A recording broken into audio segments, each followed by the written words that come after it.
जब डॉक्टर चीख चीख करके कह रहा था बलात्कार हुआ, तो पुलिस की आंख पर पट्टी क्यों थी? मेरी सच्चाई आप सबको कड़वी लगती है। क्यों आप 6 तारीख से लेकर के 13 तारीख तक उस हॉस्टल को सील नहीं किए थे?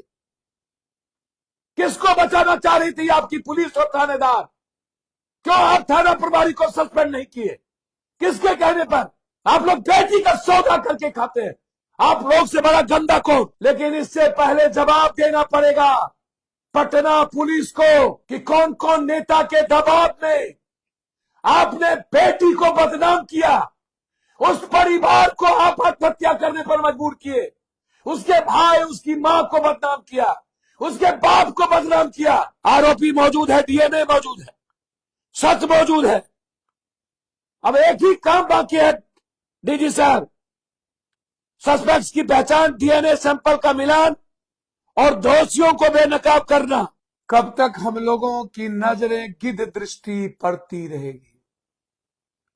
जिंदा सरस्वती की पूजा हम क्यों नहीं करते? क्या वो हमारे लिए देवी नहीं है? क्या वो मेरी मां नहीं है? क्या वो मेरी बेटी नहीं है? क्या वो मेरी बहन नहीं है? क्या मेरे लिए मां शब्द विश्वमयी करुणामयी मां, क्या वो आराध नहीं है? क्या वो मेरी नैसर्गिक ताकत नहीं है? क्या वो त्याग बलिदान की प्रतिमूर्ति नहीं है? क्या वो प्रेम का सागर नहीं है? क्या वो जीवन का वाहक नहीं है?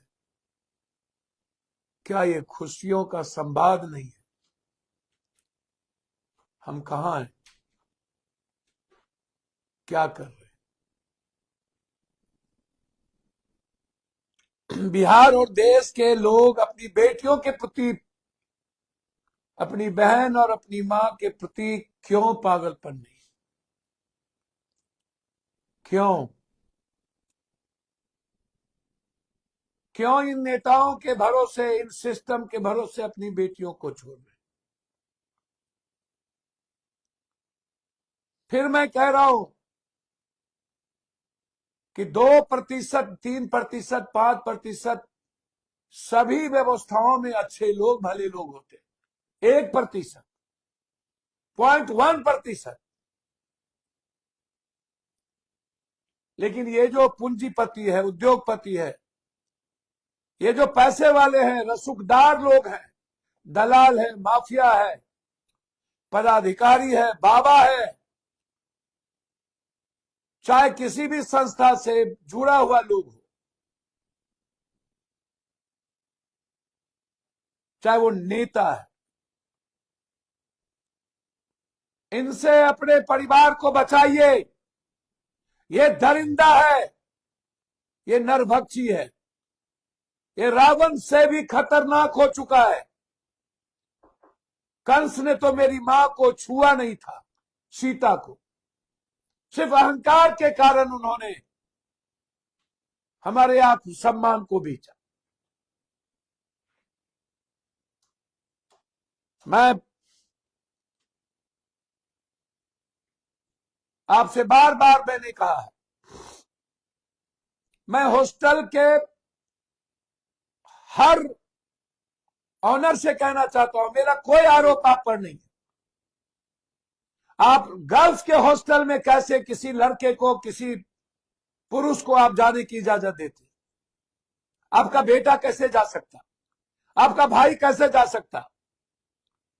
और ये जो हमारी बहनें हैं, जो संस्थापिका है, सबसे ज्यादा आप अपने बच्चों की दरिंदगी के खौफनाक तकदीर लिख रहे हैं। आप सारे हॉस्टल के महिलाओं के आड़ में आप हमारी बेटी को नोचवा रहे हैं। सबका पोल खोलूंगा मैं, सबको जानता हूं। कब तक नेताओं के आड़ में अपनी जिंदगी बचाओगे और पुलिस के आड़ में? क्या बचा है पुलिस वालों के लिए? अपनी साख खत्म कर चुके ये। सवाल एक बेटी का नहीं है। और जब बेटियों को जाति से जोड़ा जाता है, तो नफरत होता है। वो बेटी मेरी है, मैं उस दिन से चिल्ला चिल्ला के कह रहा हूं, बेटी की कोई जात धर्म मजहब नहीं होती, बेटी बेटी है। कोई भी नेता जब किसी भी जाति के बेटी पर सवाल खड़ा करता है तो उसे चुल्लू भर पानी में डूब के मर जाना चाहिए। जब बेटी और बाप पर यह प्रश्न चिन्ह उठता है, मैं बार बार कहता हूं कि हालात ने मजबूर कर दिया है मेरे बच्ची को, परिस्थितियों ने मेरे बच्ची को मौन और चुप कर दिया। उन्हें पढ़ना है, उन्हें जीना है, उन्हें बढ़ना है, वो लड़ नहीं सकती, क्योंकि ऊपर से नीचे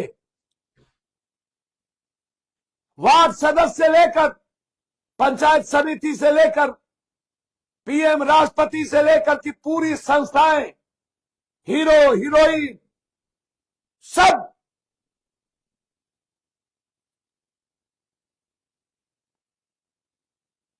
बाजारवाद का नंगा खेल खेल रहा है। क्या होगा?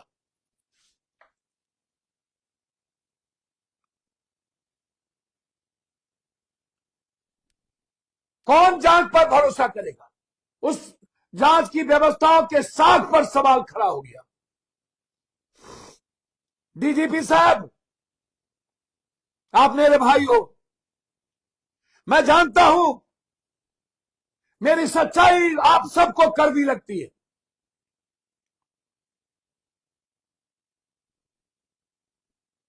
बहुत दर्द होता है। हम सबको जाति से निकलना चाहिए।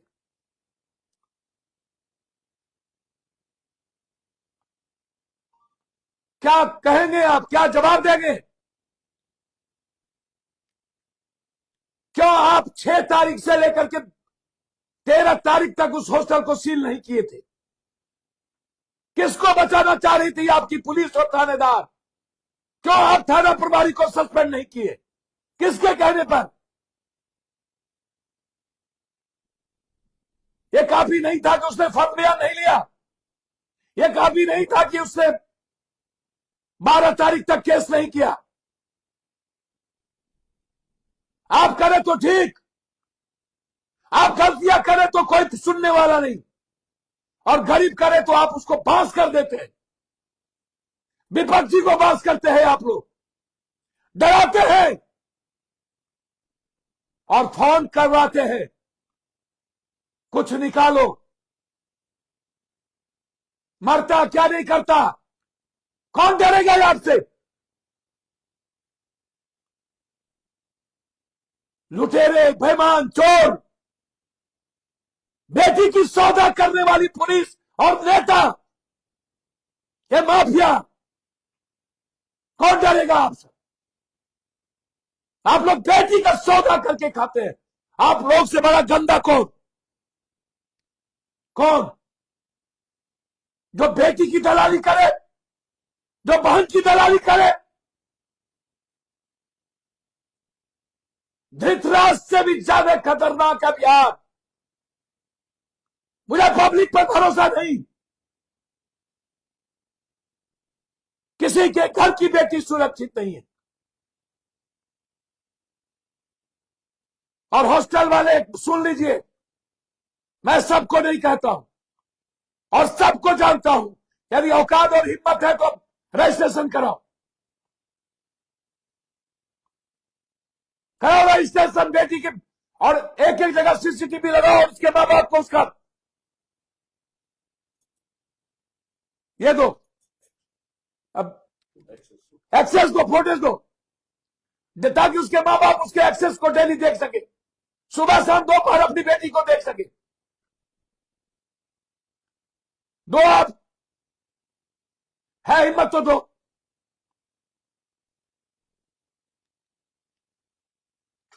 चलाइए बुलडोजर इस हॉस्टल पर जिसका रजिस्ट्रेशन नहीं है। सारे थानेदार पैसे लेते हैं।